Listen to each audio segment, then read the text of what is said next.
मित्रांनो नमस्कार. 80च्या दशकामध्ये अमिताभ बच्चन अभिनीत शराबी नावाचा एक चित्रपट आला होता. त्या चित्रपटाचा एक डायलॉग प्रचंड गाजला होता. तो डायलॉग असा होता कि मेरे जिंदगी का तंबू 3 बंबू पे खड़ा है, एक शराब, एक शायरी और एक आप. 3 में से एक भी बंबू निकल गया तो मेरा तंबू नीचे आ जाएगा. आज हीच अवस्था देशाच्या राजकारणामध्ये भाजपची आहे. नमस्कार, मी अमित जोशी. वृत्त दिनांक डिजिटलच्या माध्यमातून आज बुधवार पुन्हा एकदा हलका फुलका असा विषय घेऊन तुमच्या समोर आलोय. आताच 5 राज्याचे निकाल लागले. त्यापैकी सर्वांचं जो लक्ष होतं ते होतं पश्चिम बंगालकडे. कारण तृणमूल काँग्रेस 3 वेळा तिथून ममता बॅनर्जी निवडून आलेल्या आणि गेल्या 5 वर्षापासून ज्या पद्धतीने भाजपची तयारी चालली होती, खास करून गेल्या वर्षभरात ती पाहता असलं वाटत होतं की नाही, यावेळी ममता बॅनर्जी हरणार आणि भाजपला तिथे मोठा फायदा होणार. आता भाजप हा पक्ष गेल्या 10 वर्षाचा जर तुम्ही त्यांचा राजकीय प्रवास बघितला तर तो फक्त 2 जणांमध्ये चालतो. म्हणजे ठीक आहे, संघ परिवार आहे म्हणून भाजप आहे असं सगळं म्हटलं जातं, पण ते तितकं खरं नाहीये. कारण संघ परिवारालाही विचारलं जात नाही भाजपच्या राजकारणामध्ये. कारण भाजप आपलं राजकारण वेगळं खेळतं आणि हे राजकारण 3 माणसांभोवती फिरतं. त्यातील एक पंतप्रधान नरेंद्र मोदी, नंबर 2 केंद्रीय गृहमंत्री अमित शाह आणि नंबर 3 राष्ट्रीय सल्लागार अजित डोभाल.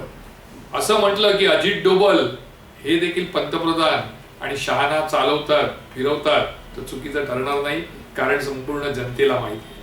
मात्र गेली काही वर्षांची त्यांची वाटचाल पाहिली तर अमित शाह आणि मोदी अर्थात भाजप यांचा जो राजकीय तंबू आहे तो 3 बांबूंवर उभा आहे. आणि ज्या दिवशी एक बांबू याच्यातून निघाला समजा की हा तंबू खाली आला. आता हे 3 बांबू कोण? तर सर्वात पहिली इलेक्शन कमिशन अर्थात ज्ञानेश कुमार. अतिशय बुद्धिमान माणूस, अतिशय हीन दर्जाचा माणूस असं म्हटलं, निर्लज्ज माणूस म्हटलं तरी चुकीचं ठरणार नाही. कारण आज जर तुम्ही बघितलं तर भाजपला मतदान करणारे, भाजप प्रणित आघाडीला मतदान करणारे 37% माणसं सोडली तर उर्वरित 63% मतदार हे सोशल मीडियावरून अक्षरशः शिव्याच्या लाकोड्या वाहत असतात ज्ञानेश कुमार यांना, कारण त्यांनी कामच तसं केलंय. दुसरं ईडी आणि 3 नंबर बोलायला नाही पाहिजे, आदर केला पाहिजे, पण तरी देखील सोशल मीडियावर बिनधास्तपणे ज्यांच्यावर बोललं जातं ती न्यायपालिका. हे ते 3 बांबू आहेत भाजपकडे. या 3 बांबूंच्या बळावर भाजपचा तंबू उभा आहे. आज पश्चिम बंगालचा विचार केला तर तसंच झालं. ह्याच्या सर्वात मोठा जर कोणी या मोदी आणि अमित शाह यांचा विदूषक होता किंवा सूत्रधार असा जो कोणी होता तो ते होते ज्ञानेश कुमार. कारण त्यांनी पश्चिम बंगालमध्ये गेल्या 6 महिन्यामध्ये 91 लाख मतदार बाद करून टाकले. त्यातले बहुसंख्य मतदार म्हणजे जवळपास 70% मतदार हे मुस्लिम समाजाचे होते, ते बाद झाले. त्याचा फटका कोणाला बसला? तृणमूल काँग्रेसला बसला. त्यानंतर ज्ञानेश कुमारने काय केलं? अख्खी यंत्रणा देशभरातील कायदा सुव्यवस्था धोक्यात येईल पश्चिम बंगालची म्हणून पूर्ण पश्चिम बंगालमध्ये टाकली. मग ते पोलीस असतील, आजबाजू दुसऱ्या राज्यातले आर्मी असेल, SRPF असेल, सगळे पोलीस फोर्स, सगळे यंत्रणा कुठे लावली? तर ती लावली पश्चिम बंगालमध्ये.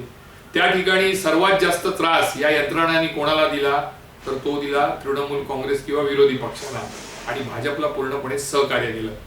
त्यामुळे पश्चिम बंगालमध्ये विजयाचे खरे शिल्पकार कोण?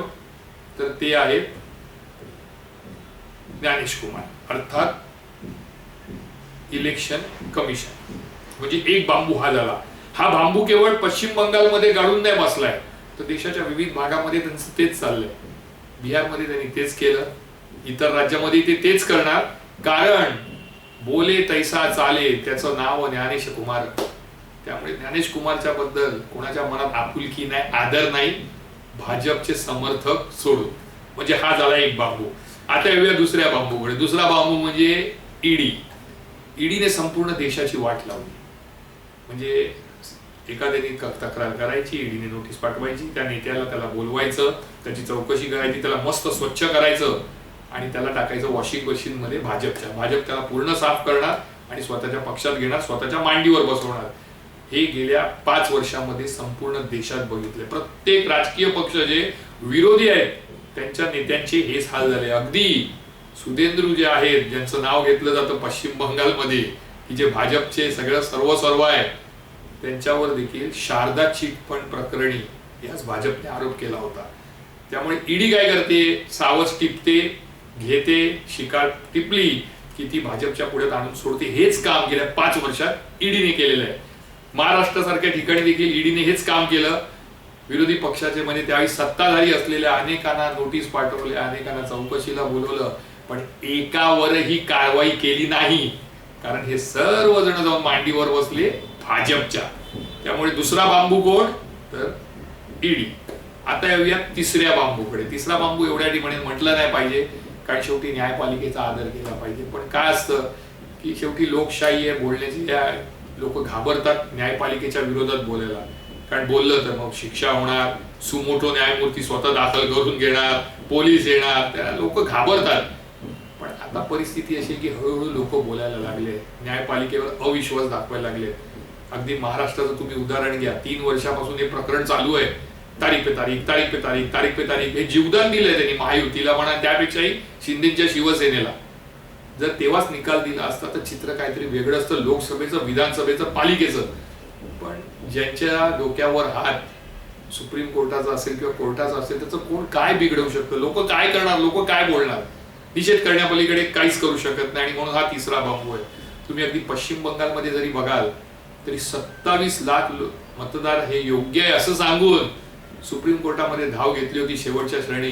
आता सुप्रीम कोर्टाने तिथे काय सांगितलं, तर असं सांगितलं की आता होल्डवर ठेवूया, तुम्ही पुढच्या वेळी मतदान करा. तर त्याच वेळी निर्णय दिला असता, योग्य निर्णय दिला असता, तर कदाचित पश्चिम बंगालचे चित्र वेगळं असतं. पण सुप्रीम कोर्टाने तसं केलं नाही. आज हत्ती कोल्हापूरचा की हत्ती गुजरातचा याचा निकाल एका दिवसात लागतो.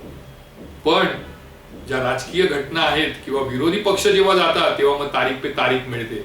अगदी शेवटच्या श्रेणी देखील कायदा सुव्यवस्था बिघडेल म्हणून पश्चिम बंगालमधील काही लोकांनी सुप्रीम कोर्टात अर्ज केला होता, विनंती की तिथे तुम्ही पोलीस बंदोबस्त, पोलीस बळ किंवा सुरक्षा बळ वाढवा. त्यावर सुप्रीम कोर्टाने 3:30 वाजता काय सांगितलं की तुम्ही थांबा, 6 वाजेपर्यंत सगळं काही सुरळीत होईल. जणू काही या सुप्रीम कोर्टाला माहित होतं की इथे भाजप निवडून येणार. म्हणून मी मगाशी तुम्हाला म्हटलं की हे 3 बांबू आहेत, मजबूत बांबू आहेत. कारण या बांबूंना कोणी हलवू शकत नाही. त्यामुळे जो भाजपचा तंबू आहे राजकीय, तो या 3 बांबूवर सुरक्षित आहे, मजबूत आहे. पण ज्या दिवशी विरोधी पक्ष एकत्र येतील, जनता एकत्र येईल आणि यातील एक बांबू जरी खेचून काढला ना, तरी भाजपचा राजकीय तंबू आपोआप खाली येईल. मी अमित जोशी पुन्हा एकदा रविवारी नवा विषय घेऊन तुमच्या समोर येईन. तोपर्यंत बघत राहा. जय हिंद, जय महाराष्ट्र.